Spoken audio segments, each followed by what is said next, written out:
Joining me right now to talk more about that is Stephen Miller. He's the founder of America First Legal and architected the President Trump's immigration policy. Stephen, it's good to see you this morning. Thanks so much for being here. Thank you. So I want to start off with the border, Stephen, because we are seeing this border crisis expand way beyond Texas. In fact, when I came back from my second trip to the border, I've been there 3 times. The second trip, the one issue that I kept hearing so much was that it was going into Arizona. The gotaways are in Arizona. And now we're seeing the Yuma, Arizona situation worsen. What can you tell us? Yes, well, I'm in close touch with a number of my former colleagues in the Department of Homeland Security who have been sounding the alarm for months now that the situation in Yuma, Arizona is completely out of control.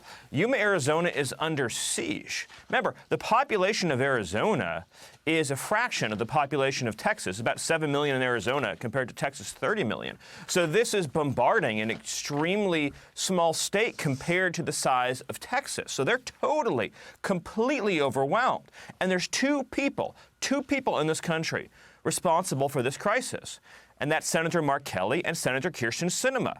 Let me tell you how Washington works when you have a 50-50 split Senate. One phone call from either Senator Sinema or Senator Kelly to the White House that simply says, I'm a no on nominations, I'm a no on legislation, and I'm a no on Build Back Better until you end catch and release, and Biden folds. He folds. The fact that they haven't made that phone call, the fact that they haven't even called publicly for an end to catch and release is monstrous. It is unforgivable. So if you're a citizen of this country, whether you live in Arizona or not, understand, either one of those two people has the power with one phone call to shut this down. And I pray that they will change their mind and do so. Yeah, I mean, to be fair, just this morning, we have statements from Kyrsten Sinema and from Mark Kelly saying that they are going to be watching the developments, that they have asked the administration to get a hold and get some immigration policy in place. But you're right. I mean, now we're getting these statements from these two senators. We haven't heard anything about this before this. I mean, yeah, those statements, Look, I've been doing this for many years. Those statements mean literally nothing. Zero. Asking for more resources means send more people to release people more quickly into our communities. Unless your elected official is saying, end, catch, and release, restore the Trump policy of detain and deport, which worked like a miracle, it's meaningless. So again, does Senator Sinema support continuing or abolishing catch and release? Does Mark Kelly support continuing or abolishing catch and release? Because as long as catch and release persists, the whole world, hundreds and hundreds of cities, thousands and thousands of regions, the whole world is going to be descending on Arizona's border, over 100 countries from across planet Earth.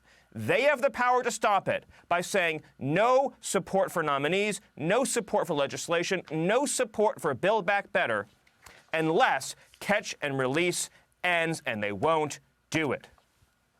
Well, I find that extraordinary. I think you make such an important point, and I'm going to focus on these two senators and what they're doing from here on out, because we have seen nothing up until now. And Texas, as you mentioned, doesn't even have that kind of leverage that you actually see the leverage that they have in Arizona. What do you make of where we are? We've got 600,000 gotaways this fiscal year, Stephen. 2 million people having been apprehended. And by the way, it could be many more than 600,000. This is an estimate. Obviously, we don't know for sure because they got away. Right. Those are the known gotaways. Those are the gotaways that they can credibly predict got away. Right. There's another population of unknown gotaways for whom we have no information, and that number could be unimaginably large. And again, to pick up on your point about Texas, yes, Texas has less leverage because Joe Biden doesn't need the votes of Ted Cruz or John Cornyn. Right? That's just the bottom line. I salute and applaud Texas for fighting so hard on this issue while Arizona has two senators who've been MIA. My organization, America First Legal, aflegal.org, we're partnering with the great Ken Paxton to sue over these lawless, ruinous migration policies. But just an important point about how bad this is, which people didn't realize because President Trump did such an extraordinary job. Because of the cheapness of modern travel, because of the ease of being able to get airfare from another continent, being able to come to the Western Hemisphere, this is a global phenomenon. President Trump kept the whole world from coming to our borders illegally. Now, with the cancellation of those policies, we have people from every region, every corner, every stretch of this earth coming into our communities, depleting our health care, depleting our public services, bringing in narcotics, bringing weapons. This is a public safety, a public health, and an economic disaster voluntarily inflicted. Well, did you see that they sent back 2 people for the Remain in Mexico program? I mean, this was just so outrageous. No, he's violating, in my view, and I'm speaking only for myself, he's violating the court injunction. In my view, I'm speaking only for myself here, he's violating the court injunction, and I believe if the House retakes the majority, that should be first up in the articles of impeachment. Well, how are the Republicans doing? I mean, you and I spoke about the leadership in the Senate and why you're seeing Republicans vote with Democrats on things like infrastructure, debt ceiling. Yep, and government funding bills. I want to talk about Senate leadership for a moment. Senate leadership, because in the Senate you need 60 votes. The House is a simple majority. And I give great credit to House leaders for fighting tooth and nail despite not having any procedural tools. The Senate leadership has made a series of inexplicable decisions. I'll key in on one right now. Not once, but twice, they gave the tranche of votes that Biden needed to get funding for his open-ended Afghan resettlement program. This is unthinkable. Why wouldn't you say we're going to block any government funding bill that has open borders immigration riders on it? If the tables were turned, right, and it was a Republican in the White House and he wanted a pro-security measure attached to a funding bill, Democrats would block it.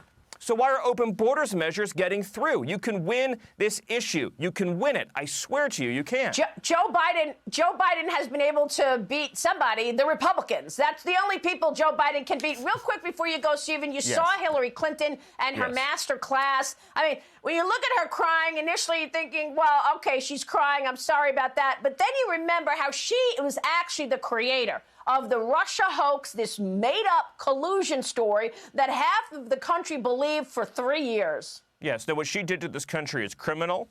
It's absolutely criminal. It's hateful. It's odious. And there has to be accountability. And here's the bottom line. When Republicans take the majority, they need to have an agenda for accountability. They need to have an agenda for fighting crime. They need to have an agenda for fighting open borders. They need to have an agenda for fighting big tech. They need to have an agenda for holding this administration accountable and for issuing subpoenas to ensure that that happens. And if they do, they will go down in history as the greatest Republican majority we've ever had. All right, Stephen Miller, we will leave it there. Great to see you this morning. Thanks so much. Stephen Miller joining us this morning.